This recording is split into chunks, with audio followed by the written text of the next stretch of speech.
ଝିଅ ମୁଁ ଆଉ ହଜବେଣ୍ଡ ଯାଇଥିଲୁ ଗୋଟେ କାମରେ, ଆଉ କାମ ସାରି ଫେରିଲା ବାଟରେ ପଡ଼ିଯାଇଥିଲା ଦହିବରା। ହଜବେଣ୍ଡ କହିଲେ ହଇଗୋ ଘରମଣି ଦହିବରା ଖାଇବ କି? ମୁଁ କହିଲି ଆଣିଦିଅ। ଆଉ ପଚାରୁଛ? ଦେଖୁନାହାନ୍ତି ଭାଇ କେତେ ସୁନ୍ଦର ଭାବରେ ପୁରା ସଜେଇକି ଆମକୁ 3ଟା ପ୍ଲେଟ୍ ଧରେଇ ଦେଲେ। ତାପରେ ଆମେ ଦହିବରା ସବୁତିକ ଖାଇନେଲୁ। ଆଉ ଝିଅ ଏଠି ପୁରା ଖାଇପାରୁନଥିଲା, ତାର ବି ମୁଁ ଖାଇନେଲି।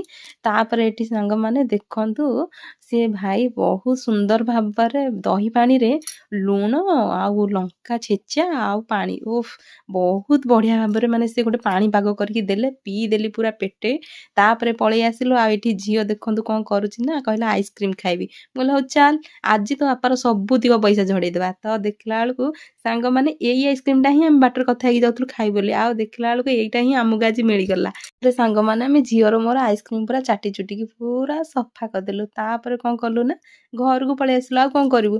ତ ସାଙ୍ଗମାନେ ଯଦି ଭିଡ଼ିଓଟି ଭଲ ଲାଗିଥାଏ ତ ଗୋଟେ ଲାଇକ୍ ଆଉ ମୋତେ ଫଲୋ କରିନେବେ। ରହିଲି, ଜୟ ଜଗନ୍ନାଥ।